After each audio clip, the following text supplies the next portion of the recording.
What is your biggest loss in a day?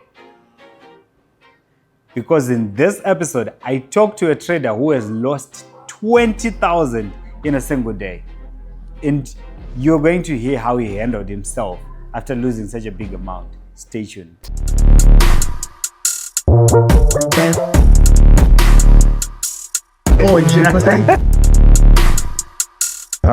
Forex.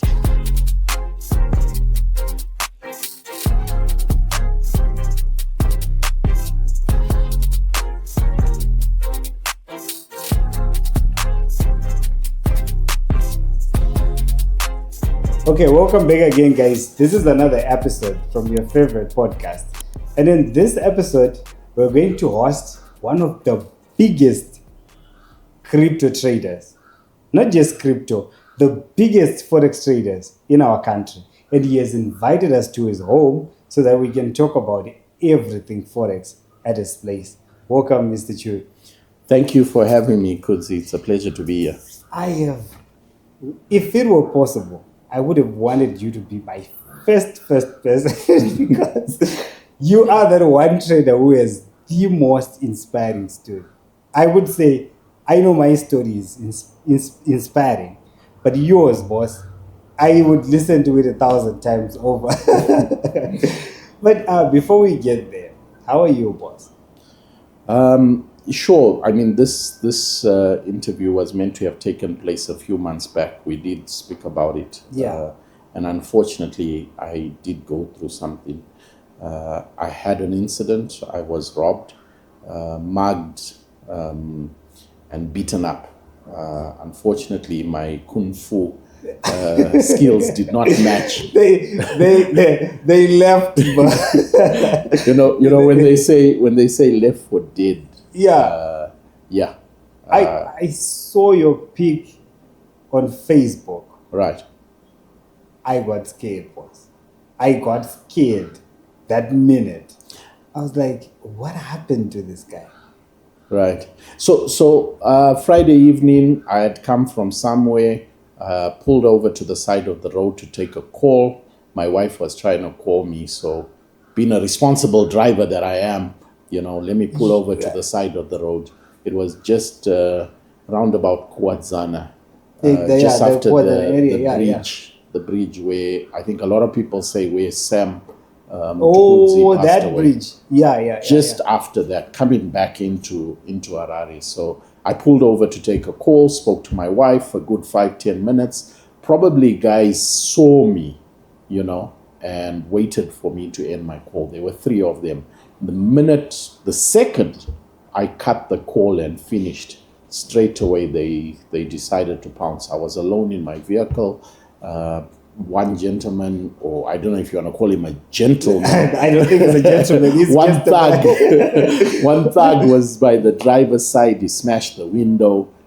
2 other guys were on the other end. Immediately as it happened, my first instinct, coming from Acadia, growing up in Acadia, was to fight. And so I fought. Fought the guy on this side, tried to fight the 2 on the other side. That was very brave of you.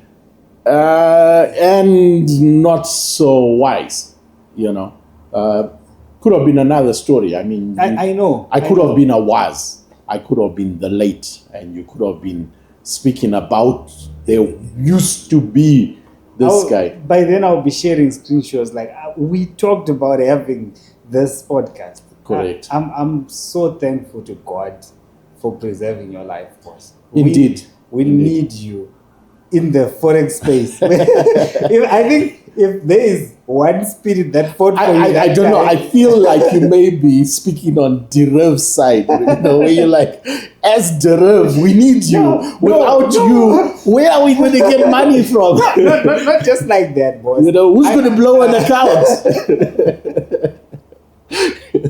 No, but definitely I did feel the hand of God in that because of my fighting, they eventually pulled me into some maize field that was about 5 meters away from the side of the road.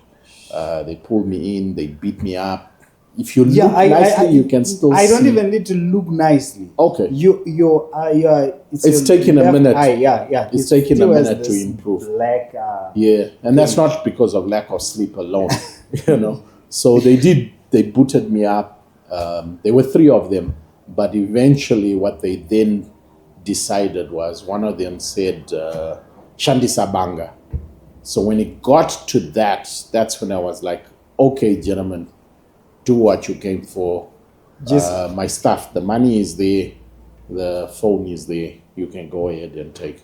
But did you have a lot of money with you? A lot is relative, eh? Yeah, I know. A lot is relative. I did have quite a bit of Bitcoin in my phone, but in a wallet that needs passwords and keys to get into. Sure. I've since changed that, or they didn't get access to the crypto. Well, I presume they straight away flushed the phone once they managed to get. But do you think it was a targeted? I do not think it was targeted. The reason I say this is because they were very uncoordinated and had no strategy and plan. It's like, an opportunity just fell in their lap, and now the guy on this side is shouting at these, barking instructions to the other guys. Hey, do this, do this. They had no. If it was coordinated, these were very unprofessional. Unprofessional. They were learning on the job. So there was a lot that was going on that felt to me that it was not targeted. When I read your post on Facebook, it talks about your battle with claiming your kids, and then it also talks about the robbery. So in my case, I thought you were saying it was a targeted assassination in coordination with your fight for the custody of the kids. So I would not think, to the best of my knowledge, let me say that. What happens in the spiritual realm, what happens in the background, you never know. But what I can say is, yes, I was coming from trying to get custody of my kids. That failed to happen. And so I do not think it was linked. You were coming from I was coming from. That makes sense. Now it makes sense. No, the way I interpreted it on Facebook is different from the way you took. But still, it gets me back to that question. Yes. How are you? Well, I finally got custody of my kids. I think at that time it was like the height. I was going through a lot. So a lot happened last year in terms of, I'm sure we'll get a minute to talk about me losing quite a bit of money, me investing into something else that I lost a bit of money. I spent a lot of time in the courts. We'll get to talk about that. But the bulk of my time spent in the courts was around my kids and trying to get access to my kids. So your kids. So I now have custody of my kids. My kids are living with me. So physically, I'm feeling much better. Financially, like you say, it cycles. Some people may just not have money at a certain time. It's not that's their definition, that you're going to be like that forever. So I did go through a bad spell. That is true. But I am recovering, and I thank you for asking. Yeah, I am so happy that after the whole fight, the most important thing is you want to have is to see your kid roaming around the house.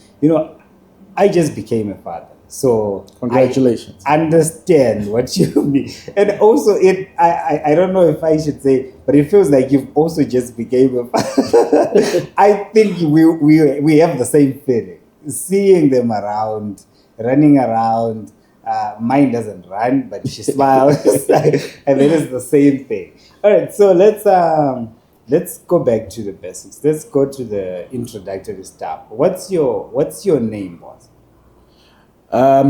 So my name is William Chui. I've predominantly been in the tech space. I'd say around about late 2000s. Okay.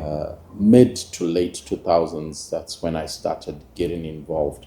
2000 in Zim. Yes. Who Yes. who do you give the most what do you call this? Who led you into the tech space? Like, who do you attribute the most what do you call it? The most flowers in terms of directing you towards the direction of the tech space? Because no one thinks about technology in 2000. boss. Well, around about mid 1990s, Yeah. I'd say 95, 96. The one time my dad goes and he bought a computer. We had never seen a computer. We had never, just on TV. Yeah. But my dad went out and bought one. And the guy he bought one from also had computer programming books. And so my dad would leave us free reign over the computer, do whatever you want. Just make sure if it says delete, you say no. Do not delete. Do not delete. Okay. And so that kind of exposure allowed my curiosity to thrive Around the computer. around the computer. But I'd even say, from my earlier days, I went to Moffat Primary. It's out in Arcadia. Okay. Yeah. Yeah, and a lot of times elements of curiosity, I think, started breeding there. I remember I laugh with classmates that I'm still in contact with now. Okay. Of how we had a grade 7 teacher, Mr. Kwatidzo. I'll never forget him. The impact he had on me was he would always have us to find different solutions to the same problem.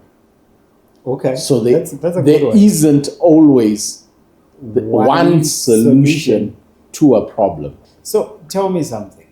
You were aware about Bitcoin. You were well invested in terms of Bitcoin. Everything around your life, that period was Bitcoin, right? And Bitcoin was around and was under $1,000. I'm sure you bought Bitcoin that time. Confirm. Yes, I did. That leaves me with one question. Are you a millionaire?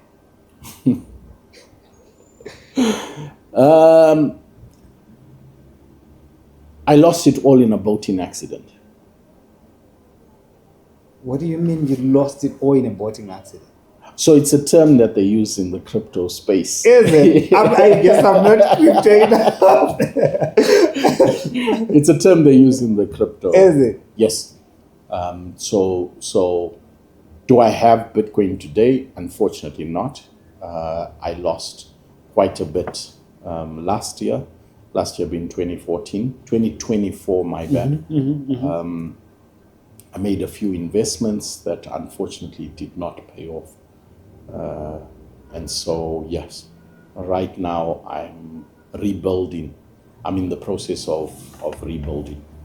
Let's talk about now the period from when you left Golix until now, right? Right. This is the time when you're all invested alone, no more companies, no more what? Yes. You're all alone. Yep. And you're fighting the battle. You're more of an agent. Right. Not just an agent, but probably one of like the biggest agents in Zim, right? Right. How was your like? How did you manage to grow from a person who is not sure, who dives out of a sinking ship, right, into becoming probably the biggest agent in terms of crypto in Zim? So from my leaving Golix, I go it alone. Then I'm approached by an associate, a friend that I dealt with a little. Okay. He was running a blog called iHarare. Online publication. During the midst of all of that, remember I was at Pindula, I was at TechZim, I'm at iHarare. All these are online publications. So one of the things that we go out and do is get our journalist cards, because we're journalists. We publish in news online, and so we're classified as journalists. And so at my time while I'm at IRR, this is just pre-COVID. Okay. Yeah. So this is where I'm more like a consultant, kind of like. I do go to work. It's not really work. He's a friend. He's like, hey, you're doing nothing. Why don't you come do Why nothing? don't you just crash by here? Why don't you come do nothing? Yeah. We'd love your mind, your energy to be in this space, and we can start. So we started the IRR WhatsApp bot. Okay. And grew it to 1.4 million users the first month. Wow. Yes. Were they local users or international? Local. 1.4. 1.4 million. Those are impressive numbers. Yes. We put a lot of effort into it. And I think we left a mark. But this was just pre-COVID. Now, two things happen pre-COVID. One, I get a journalist card. Okay. I mean, I had a journalist card from my time I was at Tech Zim. But it needs to be annually. Yeah, it needs to be annually renewed. Is it? Yes. Okay. So I get my journalist card. That's one. Two, I'm with a friend that's, I'm not really working. It's just, hey, come hang out here kind of a thing, If we do work, great. If you're selling your Bitcoin, great. But let's work together. Let's work together, yeah. And then the third thing that happens is a reader from TechZim hears that I'm doing crypto. And so he's got a partner, a friend, an associate who would like to do crypto in Zim. He links me up to this guy who had unlimited. Now, you get these guys in the WhatsApp groups that post, I got unlimited, and I get in touch with them and I'm like, dude, can I get 10K? And then they're like, I only got 500. And I'm like, dude, do you know the meaning of the word unlimited? And the guy's like, yeah, everybody wants to buy $5-10, so 500 is unlimited. True. But this guy literally had unlimited crypto. Unlimited crypto. All I needed to do is once I sell, I go drop off the cash. Wow. So you became, because you had a pool of people from the Golix. From the Golix era. You were the best man for the job. Well, it was the proof is in the pudding. So we get started, transactions start moving. We're probably doing 5K, 10K a day, and we start ramping it up to the extent where we started doing some 6-digit numbers per day. Per day? Per day. You guys were pushing 6-digit numbers per day. Per day in Zim. Per day. Wait, how is it? So COVID then kicks in. Okay. Now I've got free reign. You lockdown. Your journalist card. Aha! I've got my journalist card. I'm allowed to go any and everywhere. I'm covering stories, and in the midst of covering stories, you could do a little bit of crypto. And I had the ability to go any and everywhere with that journalist card because. Wow. And so COVID comes, people are ill prepared to what to do. We a very informal market. Everybody is doing things cash. Now COVID lockdown comes. People are stuck with cash. They want to use it for something. Many people were trying to, move value from one place to another. Some people were trying to figure out, okay, what businesses can I get involved in? Unfortunately, these wasn't. multi-level marketing initiatives were these MLMs. They Scams. were on the rise. They were on the rise. And so a lot of people needed crypto in order to get in on this funny... whatever it was. As best as possible, I would try and interview people. And ask them, what do you want to use it for? And I did turn down a number of transactions.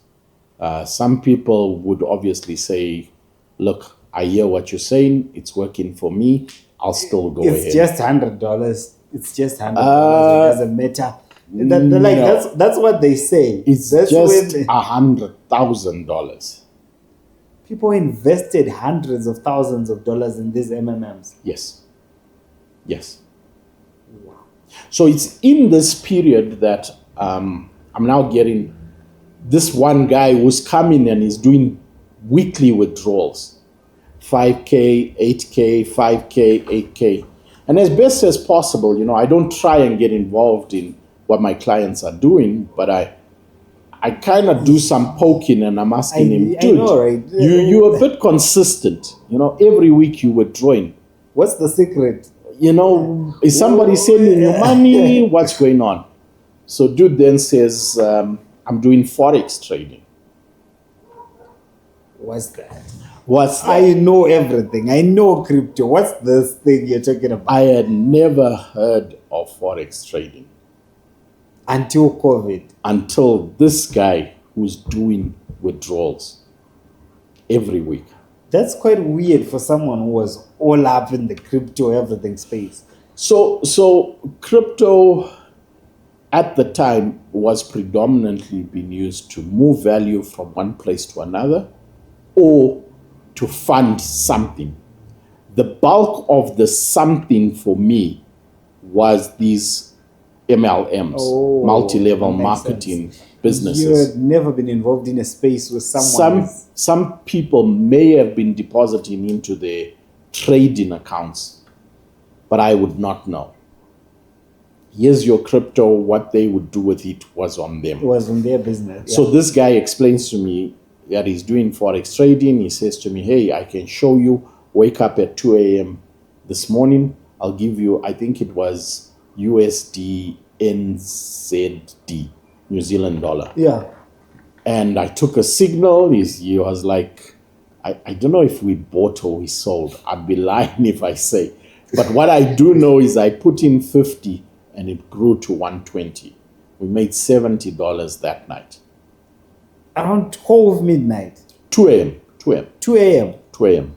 Wow. There was some news that was coming out. Oh, so he was a news trader. Trading. I was following what he tells me to do. I had no idea what news, what fundamentals, what technicals. No, he just says I will tell you which button to press. I pressed the button he told me. After a minute or so, you closed. $120. Wow. $70 profit made. Withdrew it. Hey, Bitcoin can come. This is one way to get Bitcoin. But till today, and I think we'll time allowing, we'll get into it. But I think that was one of the worst things that ever happened to me. And it would be one of the worst things that would happen to any trader. What do you mean the worst thing? The worst thing to happen to a trader is to win the first time. The worst thing for you to happen to you is to win the first time. So an analogy of a girl. If you go and talk to a girl the first time and she says yes, that's the worst thing that can happen to you. Because you think it's so easy. You become big-headed and think, I can do this anytime. As long as I do X, Y, Z, it's so simple. And I think that was the worst thing that happened, that I won that day. What should have happened is I should have been smacked and smacked real good and lost that money. Then I look at it and say, you know what? This is fire. I must not play with fire. I agree with you there in a way that I had never agreed with losing. I had never thought of losing like that, you know. I think when you lose, when you get hit, when you blow an account the first time, you step back and you recalculate and you think. But now if you win the first time, you have this adrenaline. I know this thing. Yes, I can win. I've done it before. I can do it again. But you know what's weird is, for most traders, beginner's luck is real. They actually make money on the first time, which I feel is bad. Do you think I mean, the way it is with a broker is that it would take a lot. I mean, people cry and say, my account, this broker manipulates. Dude, you got a $20 account. Is the market going to move against you to eat your $20? No way. I'm not saying there's no manipulation. What they do manipulate is they know your emotions. That's true. That is They true. know that when people look and see this pattern, this kind of a chart, It tells this them. is the decision they're going to make.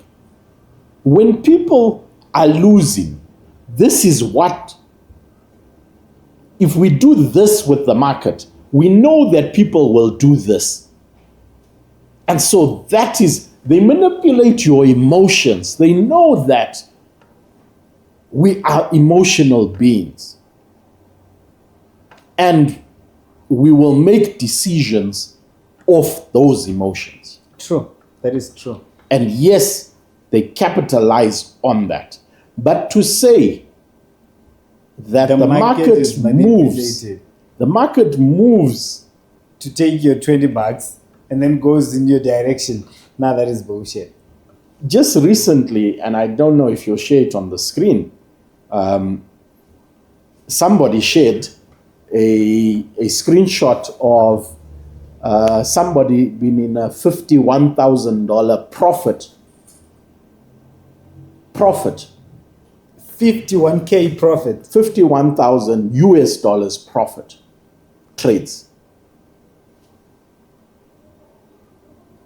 Why Why- were they not manipulated Why did the market not move against it? against them? True. So ultimately, what the broker does do, the broker goes on the side of the less over the many. So if there are less people buying than selling, or let me say it a different way. If there's less money buying than selling, so you may have one person buying, Yeah. But they got big 10,000, whereas you have 100 people with $20. with 1,000 each. This is $100,000. So it's not necessarily the number of people, it's where is the more money. And the broker will go after more money. And That they is know that if they manipulate the market, more people will enter these type of trades. I agree with you. It makes more sense. So now the challenge we are having is people are taking signals, and the signal says buy B5, and the masses go. The masses go in the direction of buying B5. What do you think the market is going to do there? So one thing we would need to ask and evaluate is how many people are trading that asset. That is true. So as much as a signal provider may share, who is he sharing to? $5, $10 people? Nah. $100,000 people? Those are big guys. So it depends. So as much as a signal may be given, ultimately is where is the more money? Now the broker sometimes may throw in and allow you to win for two reasons. They want you to be happy for the first time. Number one, Okay. they want you to taste victory. Once you taste blood, it's difficult to leave meat. They say once you go black, you never go back. You never go back. Yeah. Once you taste it, once you taste victory from trading, it is difficult. Number two, the reason why the broker would do that is they want you to think and assume that your strategy works. That's true. So you may be doing BTMM, beat the market maker. You may do ICT. You may do Trend price line. action. Yeah. You may do when this EMA dances and does a Crossover, somersault and does this and this Ichimocho crosses. They want You you get to respected at some point. they want To you make you feel like it works. correct. So I've worked with a broker. That's where I was actually taking you on your journey as a trade. You have been by Zim standards, at the pinnacle of Forex trading, to the point where you introduce a broker in Zim. What happened there? Did you go to them? Did they approach you? How did that situation come about? So what happened essentially was get to a point whereby the amount of money we're losing is close to $250,000 US dollars. Who lost $250,000? We did. Okay. Myself, my wife. Buying and selling, you lost almost close to. Buying, boom, selling, crash. Trading, not Buying and selling. selling crypto. Yeah. So profits from there, hey, Why let me don't put we in trade? 1,000, let me put in 5,000. I think the worst thing that ever happened to us was V75. In our early days, we would fund an account, we'd grow from 1,000 to 5,000 with V75, Okay. and then the next day to zero. But why didn't you? You know those things. You know how. No, the I market did works. not. What? These are the early days.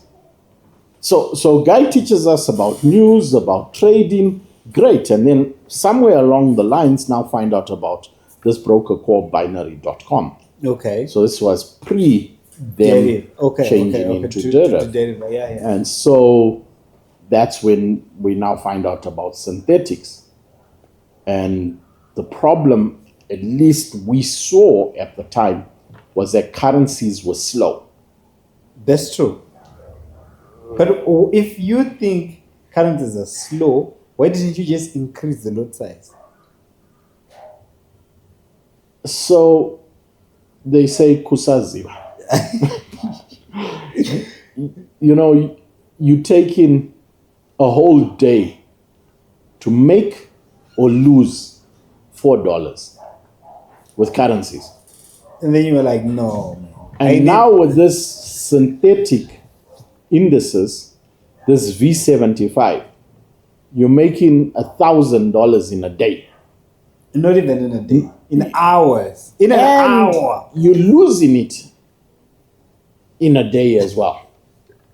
So that's happening.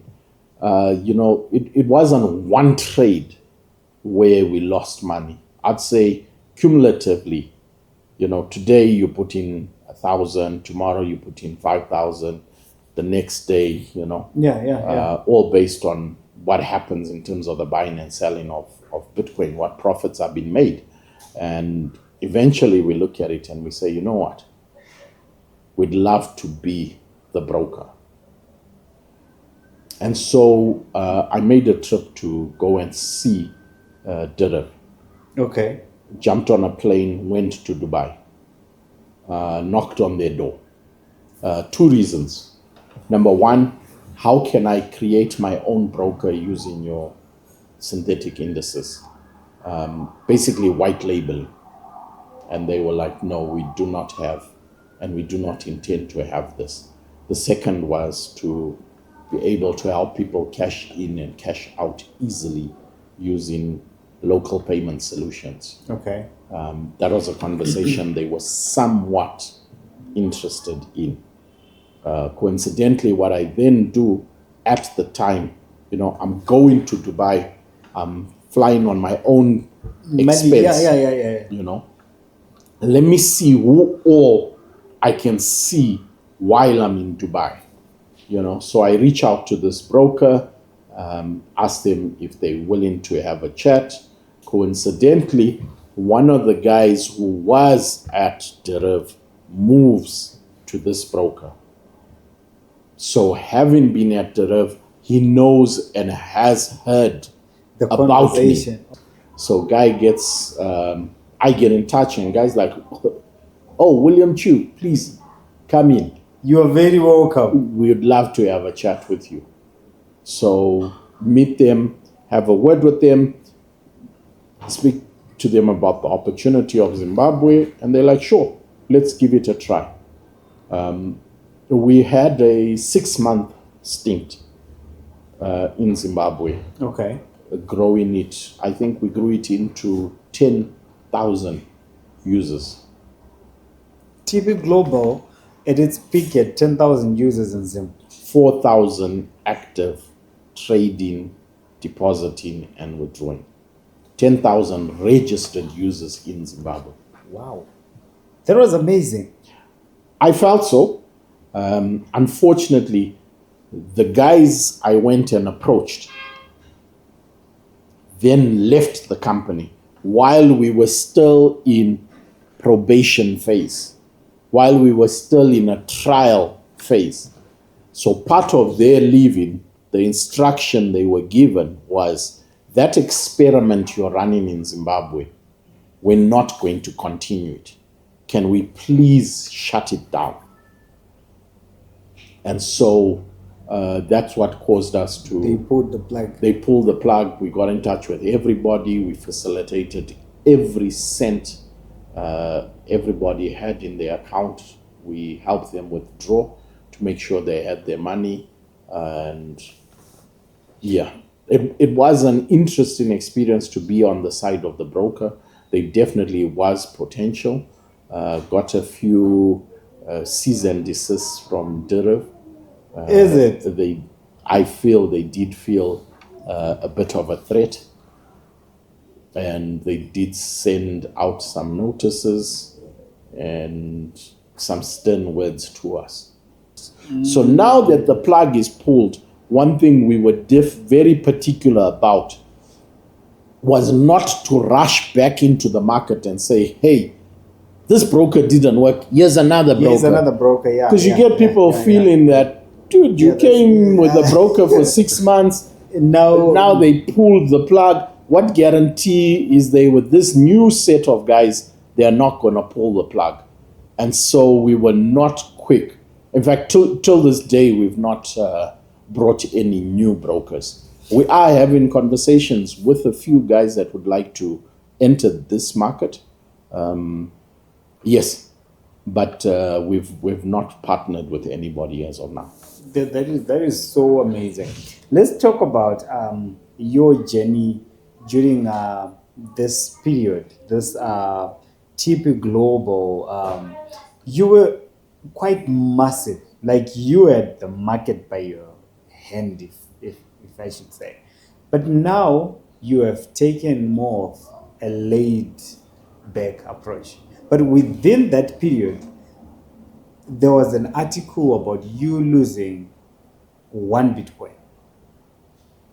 And I understand you never got to recover that money. What happened there?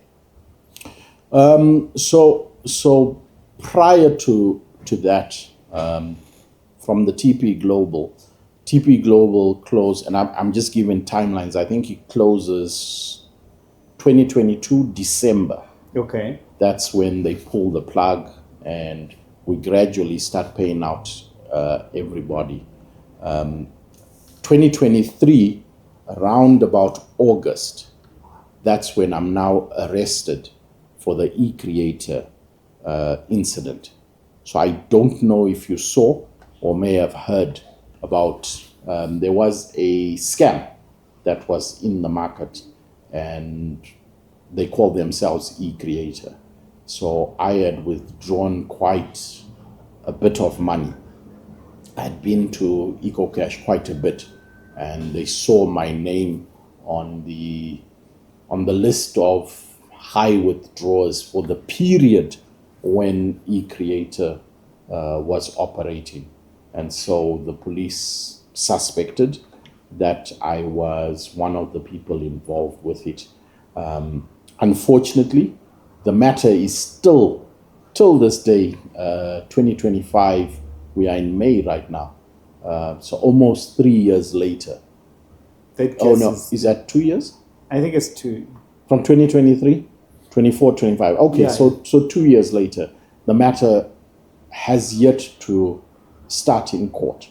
But one of the things that has happened during the time when I was arrested and to date is the state, the police, and the prosecution have thus far deemed it fit to turn me into a witness as opposed to an accused. Oh. And so that matter is still before the court. So what happens is there's this little break from TP Global. I'm doing my thing. eCreator happens. I go away for 3 months. You were locked up for 3 months. I was inside for 3 months. What was your experience? It's a different place. I think going to prison in Zimbabwe is, the battle is more mental. If you lose it mentally, you will lose it. So if you don't look at it from a mental perspective to say, hey, I am where I am, it's not the end of the world. I'm not going to be hung or put before a firing squad tomorrow. Yeah. Yes, I'm in prison. I have my facts. So I would communicate with my lawyer. I would communicate with family. Definitely it becomes difficult when you don't have a support system. Yeah. I think one of the advantages going in was I had a little nest egg, or let me say we had a little nest egg. So just over 6 figures. 6 figures? Yes. We had some money. That money allows me to have chicken in today, KFC tomorrow. But did you ever, in the period where you were in the cells, did you ever break down? I did. They were definitely, and I think what would get to me most was my family. Are my family going to be okay with me inside? With me inside, as the figurehead of the family. The money may be there, but it can still get finished. What's going to happen? And so while I'm inside, I'm exploring new ideas and saying, look. You had the strength to Yes. explore new ideas. Yes. That was very strong of you. Yeah, so I started looking into Starlink. Okay. And facilitated my first purchase while I was inside of Starlink kits. How did you get the information though? Was it through inmates? Was it through? Well, it was external something. It was people? something I had known prior to going in. Oh, So, one thing when I would get visitors that would come and see me, I would speak to them and ask them, "Hey, can you go and research on this, research on that?" And they would come back and give me an update on that, Oh, on the information. and that's when you started investing more into Starlink. Yes. What was your vision then? At the time, probably was Wi-Fi hotspots throughout the country. You wanted to hotspot Zimbabwe, Yes. Starlink everyone. Yes. Yes. How much did you invest in that? Over 6 figures. And how did it work out? So I then get out of remand prison and I take a trip to an associate Okay. who was helping With the facilitate. vision. Okay. And my coming back now was me between flights. And I'm sent a transaction by one of my guys this side saying, "Hey, I've received $5,000. Please send $5,000. So all I have is money in my cold wallet. Okay. And I'm like, okay, let me send this $5 before I jump on my next flight. Unfortunately, I put more Bitcoin than I should have. So I was actually supposed to send 0.098 Bitcoin. I sent 0.98. So instead of sending 5,000 worth, I sent 50,000 worth. Of Bitcoin. Yes. From my personal wallet, not my exchange. And immediately as I send, I'm looking at it and I'm like, whoa, wait, that's a bit more than it should be. But when you send in from your personal wallet, there's no J reverse. There's no J reverse. That was it. Unfortunately, the person I was sending to was being scammed. They were sending that money to They were sending money to a scammer. So you lost 45,000. Yes. Wow. If I lost 45,000 today, boss, please. Well, the way I look at it is I did not lose 45. You remained the optimistic Chui that you Negative. I lost 1 Bitcoin. Because this was Bitcoin I had kept for some time. Oh. We had bought and accumulated over time. So to me, it did not have, I had not prescribed a dollar value to it. It was 1 Bitcoin. That you lost. Not 45. So when I look at the price today, I'm like, oh, shucks. I actually What's the current price for Bitcoin today? Today, 105. 105,000. So you lost 1 Bitcoin.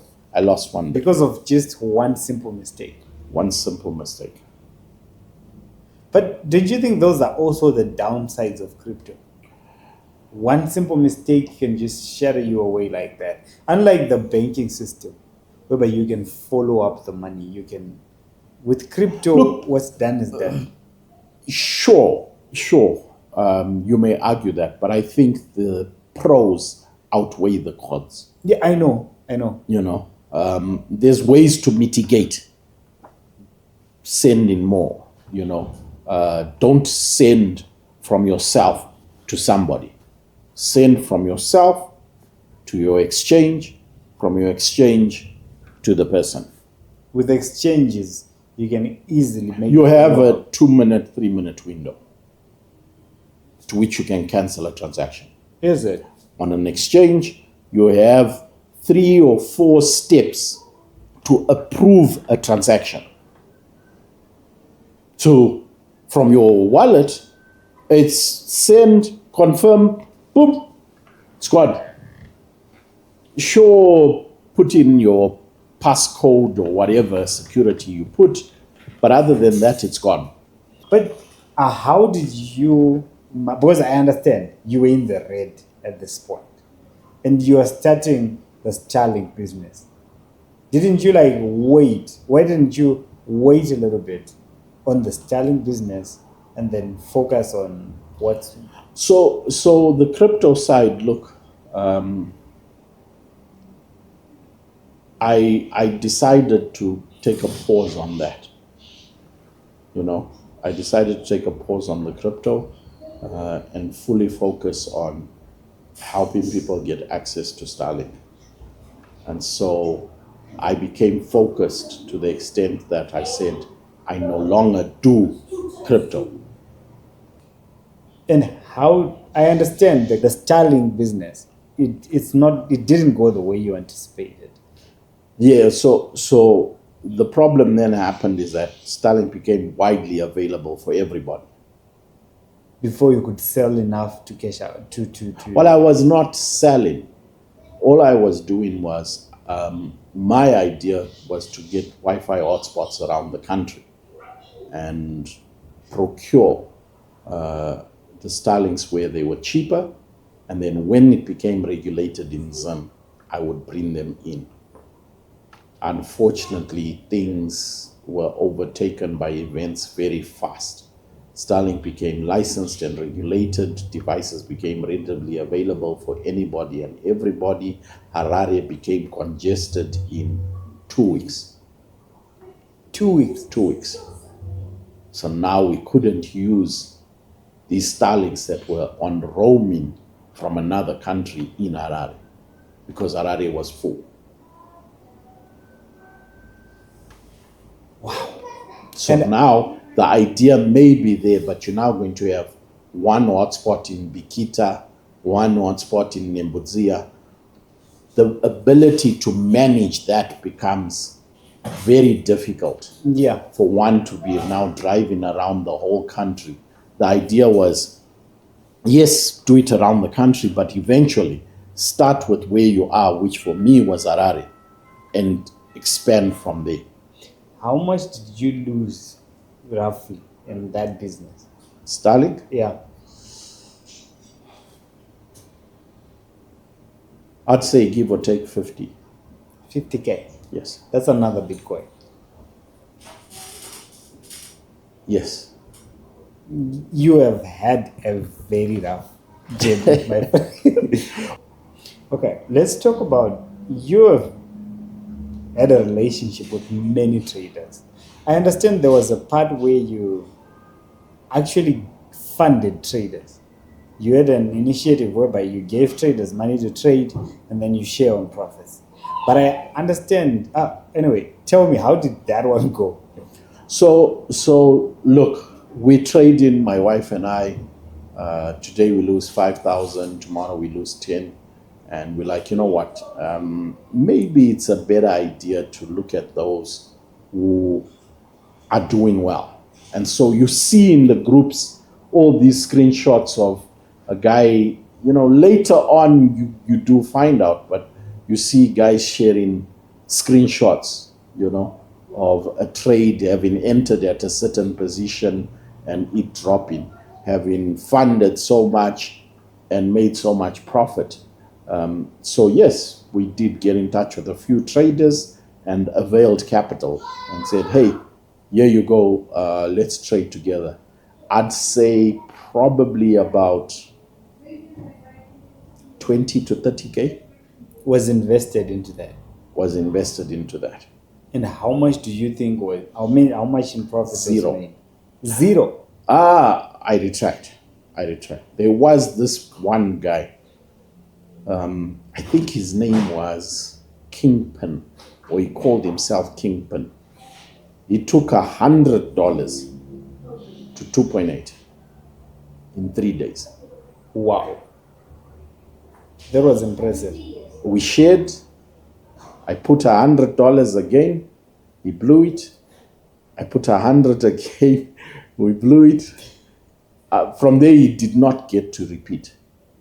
But It was just a walked out. one-hit wonder like that. We walked away from the table with quite a bit, about at least 1,000 from it. But other than that, having traded with traders, I have overall, I've had bad experiences. I've been approached, or I do get approached from a number of traders saying, hey, fund an account, let me manage it for you. And because of the bad experiences I've had, I won't do it. Roughly how many traders have you engaged?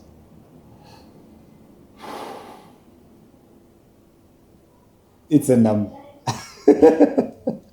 I'd say at least 10.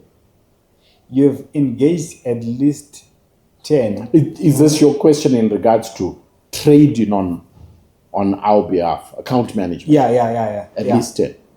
And these were allegedly the best traders at the time. Not necessarily. Look, How did you choose them? how did I evaluate? Sometimes based on the amount of withdrawals.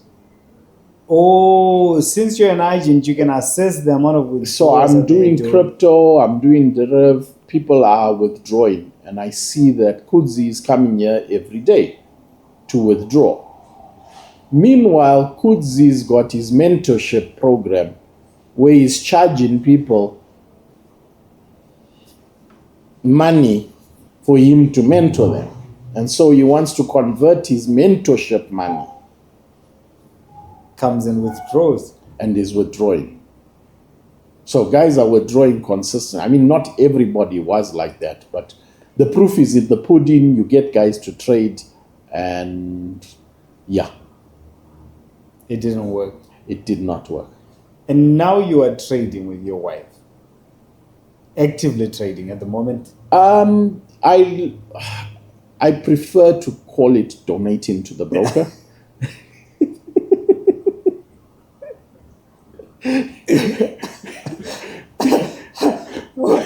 So you are not making any money. Right now, I am not making money, unfortunately. Personally, as a trader, you're not a profitable My trader. trading style and access to capital are two of my greatest problems. So the problem I have is that I do large amounts of crypto. And so when my trade is going wrong, I don't just let it blow. You hold and I fund top up the account to hold and add positions. and add positions so that when it reverses, it will reverse sooner. And it keeps on keeping on.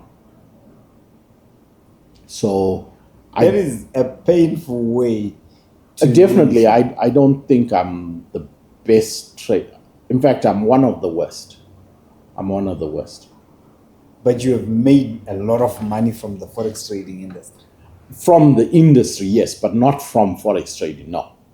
Helping people deposit and withdraw, definitely. Trading, certainly not. I love how you're honest about not making money as a trader, but also making money as an agent. Look, I don't say it with pride.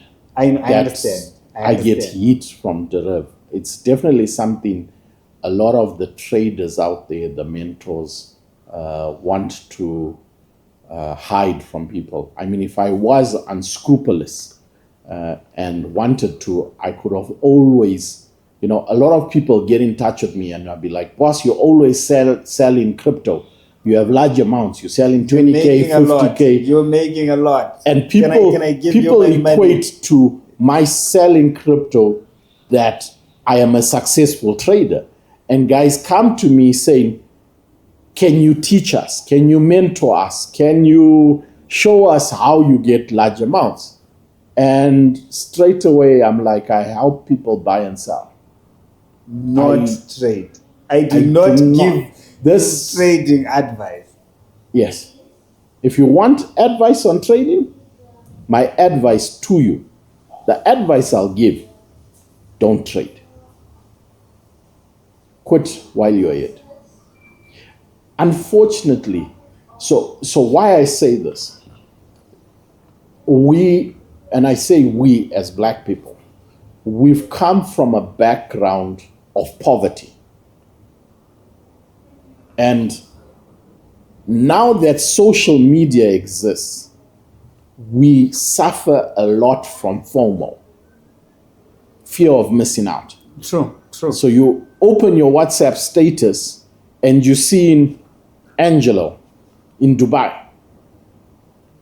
I mean, I wasn't, but some guys may look at it and say, hey, I was in school with Angelo just yesterday. True. You know? I mean, I would look at it and say, hey, I was in Churchill. You went to Churchill? I was in Churchill. Yes, I went to Churchill. I went to a number of high schools. I dropped out of school. I dropped out of school 3 times. 3 times? 3 times. Anyway, I can look at it and say, hey, Angelo went to Churchill. I went to Churchill. Angelo's making it. I should also make it, you know. So social media now creates this FOMO. This FOMO then causes us have improper risk management, lack of patience, yeah, bad decisions when we trading because we have this hanging over us that Ningi na Ningi are doing well. I also need to show them that I am okay and things are okay for me. So I need to make it all on this one trade. If you didn't know, if you trade every day for 400 days, 400 days is about 13 months. Okay. Every day, right?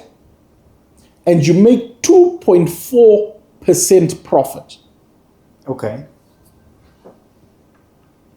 Compounding, meaning that if you deposit 100 today, and you made $2.40. and you make 2.4%, okay, which is $2.40. then the next day you're making 2.4% of 102.40. Yeah. Right? And you keep making 2.4%. Do you know how much you would have in 400 days? Take a guess. I don't know, like 500? 500 what? Bucks? $1 million. $1 million by just compounding $100, 100 US by 2.4%. Wow. I have seen these funny charts where they show, but those ones they like double an account in a day and then you get to, is it 10K in like 15 days from like $10. But $1 million for just 2.4, that's even reasonable at corporate level to make 2.4%. Well, globally,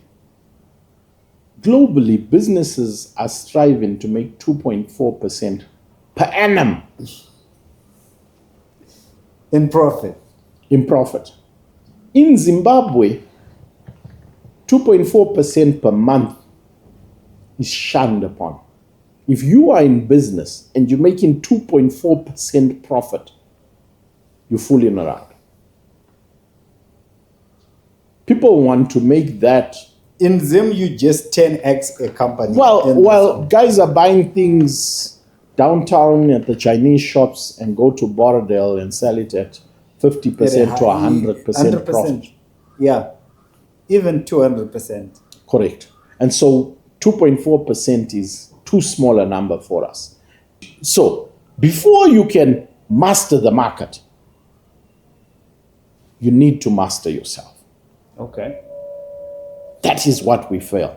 We fail to control ourselves. If you can't control yourself, how do you think you can control the market? Can you, in this day and age, a guy who's making, I don't mean to belittle you, okay, but at least 5 figures a month. I know you might be making more. I know No, you might be making more. No, that's even a compliment. That's even a compliment. 5 figures is a lot. But my question to you is, in this day and age, can you try and make $2.40 a day through trading?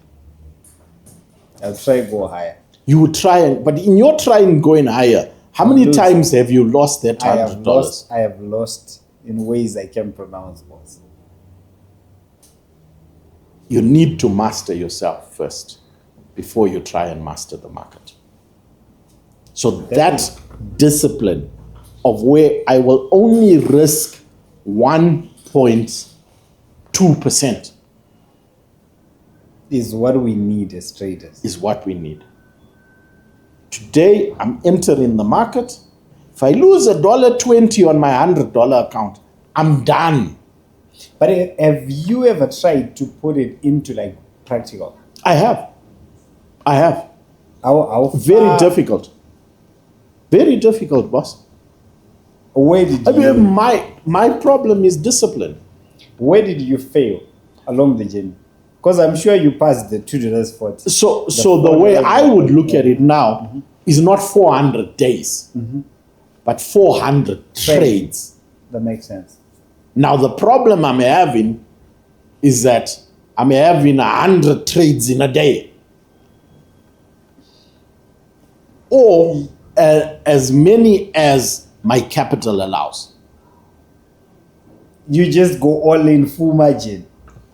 Well, sure, I would start with $1,000 account. And so what I'm trying to make on 1,000 is $24, right? Great, I've made the 24. But my problem is, it would look better as a round number. So let me make it on 30.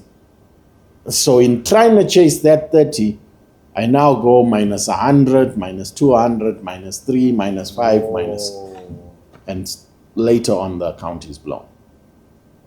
So what advice do you have for new traders? No, new traders we have, but like people who want to join. Would you encourage someone to join Forex trading? No. Don't do it. Don't. Is it worth it?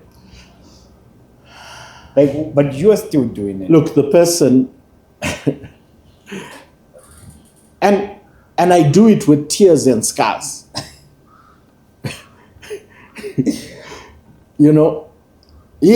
I mean, I wouldn't wish the emotions I go through when I blow an account on anyone, on my worst enemy. I wouldn't wish that. I attended a conference or a seminar over the weekend. Exness were in town, if you didn't know. Is it? Yeah. But I push it their link, those guys, and they don't even invite me. So one of the things the one guy mentioned there was that Forex trading is the hardest easy money out there. The hardest easy money out there. Yes. That sums it all up, boss. It's not easy. Very hard. But it's easy money. Because you're sitting on your couch, anywhere in the world, probably sitting on the throne, boss. You can be on the shitter. You can be taking a dump and making money. Or losing money. Or the market's shitting on you. Can you imagine that situation? You're taking a dump and facing a loss. Yeah. That's a painful way to lose, boss. Look, one thing I would encourage everybody to do is be disciplined, have a trading plan, create a trading plan, stick by your rules, Don't just pull out a trading plan and say, I will trade at 7 p.m. every day. What's the math? What's the logic? What makes you get, that assumption? So one thing you do is you start with a whole lot of assumptions and you start validating them till you get a solid. Now guess where you start your assumptions? Take a guess.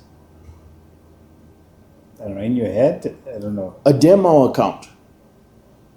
That's where you need to start.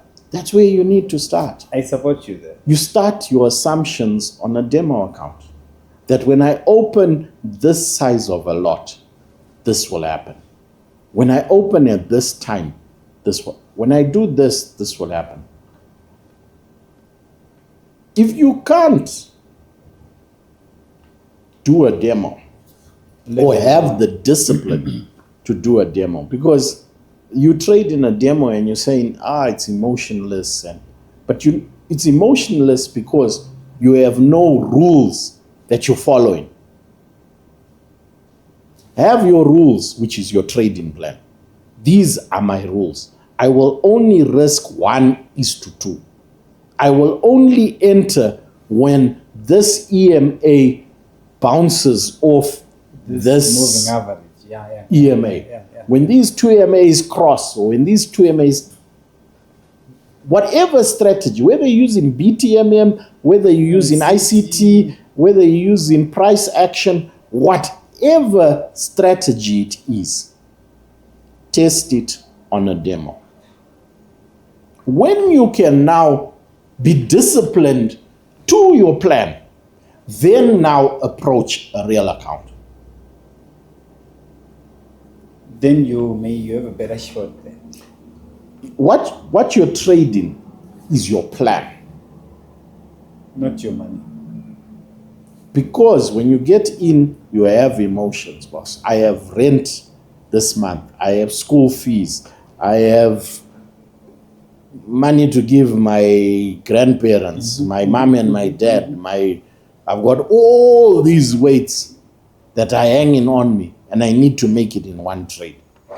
You make another problem. Correct. You create another problem. Correct. Yeah, that is a lot of words from you, boss. I don't know if there is anything more you'd like to add to our conversation, but I feel like we tried to empty your brain. I would say my final thoughts would be around only trade what you can afford To lose. When you fund your trading account, treat it that you've lost. This money I'm putting into my trading account is gone. So that if you blow, you are okay because you already resolved that it's gone. And if you make, it's a bonus. So only put what you can afford lose. to lose. Yeah, that brings me to another important question that I had forgotten. You have lost money in the hundreds of thousands. You have made money in the hundreds of thousands, right? But I've noticed something on you. You drive a very simple car. You drive a Toyota Wish. That car by Zim standards, you can only use it when you are shika there. So the Wish is actually my wife's. Yours is the parcel. You drive a Toyota Passo. That's like the genesis of small cars. I don't think cars get any smaller than that. Why do you not try to, I don't know. Well, for me, I think it would be twofold. Everybody wants a Bugatti. Mm-hmm. Everybody wants a Ferrari, a Lamborghini. I won't lie to you and say I don't want one. I'm okay with a lot of us. They may be the odd. A few, the weird ones. and I wouldn't say it's not because I don't want to. It's probably because relative to my priorities, right now a flashy car isn't that big a deal to me. Have we eaten? Are my kids clothed? Is my wife happy? there are certain priorities I will prioritize before I take. Once these priorities are taken care of, then I'm definitely gonna go all out and get a GL63 six-wheeler, you know. So it's a priority issue. It's a priority issue. I think priority for me is probably to establish some kind of an operation that generates an income daily, whether or not I am there.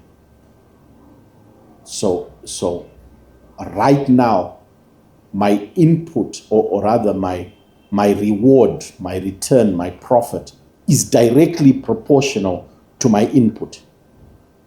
If I fall sick today, I'm just bleeding money. No money is coming in because I'm not working. So ideally, what I'm aiming towards is having a business that makes money on its own whilst I'm not there. So when I go into the office, it's just, hey guys, how much money is there available for me to trade? So that I can give to the broker and they can screw me all over.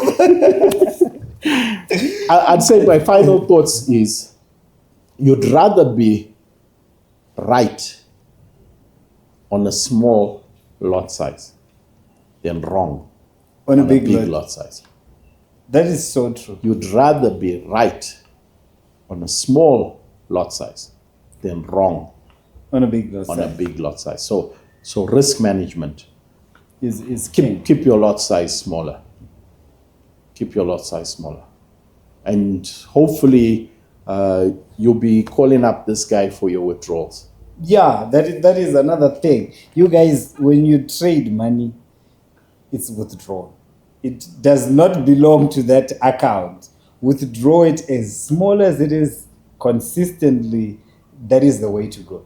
This thing of compounding and making hundreds of thousands and then crying when you lose the money, come on. I don't know if you played it, but I would have a few stinks when I was younger. I think it was called Nodo. So you got a bit of stones inside the hole. You pick one up or you throw one up you take a lot out and then you put most of it, one remains. The idea is always to be pulling out. So as much as you trade, pull out something. So at the end of the day, you have something to show for your efforts. So yes, you're going to trade, but pull out something. I wished I had played Nodomo when I was a kid. You're not too old. I can still go back there, get a little bit muddy and learn a little bit of lessons. Correct. You'd rather learn from there than from the market. The market is cutthroat, boss. I am going to farm on a weekend. I will play Nodo, boss. I need to. Invite me. Maybe I will lose a little bit less. I will lose a little bit less. Because, the markets, these guys are making money from the broke. And it's not even their fault. It's ours. Yeah. The broker is definitely, they say the house always wins. They do. So they walk away with the bucks. They do. Yeah, that's an insane way of looking at things. And that's the only way we need to see things. Have a reality check. Don't go with this utopian, I'm going to be a millionaire from this one trade. It might happen, but be real to the dangers. You could lose it all. And so I've had moments where I've traded and lost and thought of killing myself. It has been worse for you to that kind of situation. Yeah. I've let down my family. My biggest loss was 20,000 US. Trading. In one day. Compounding, adding more. It's going to go my way. I'm sure it was BK. Boom 1000. Did not spike, boss. Did not. 20K of ticks I'm sure you I'd say almost spikes, called. but yeah. I'm sure you almost called perfect and you're like, you guys, you need to stop this. Yeah. So I've had those moments of I've let down my family. We have so many things we could have done with this money.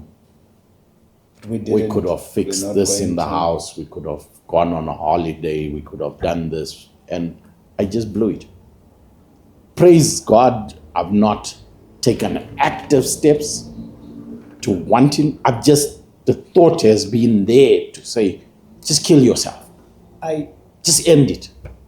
I was talking to someone the other day. It was not on camera, but you were saying if you haven't had suicidal thoughts, you're not a trader.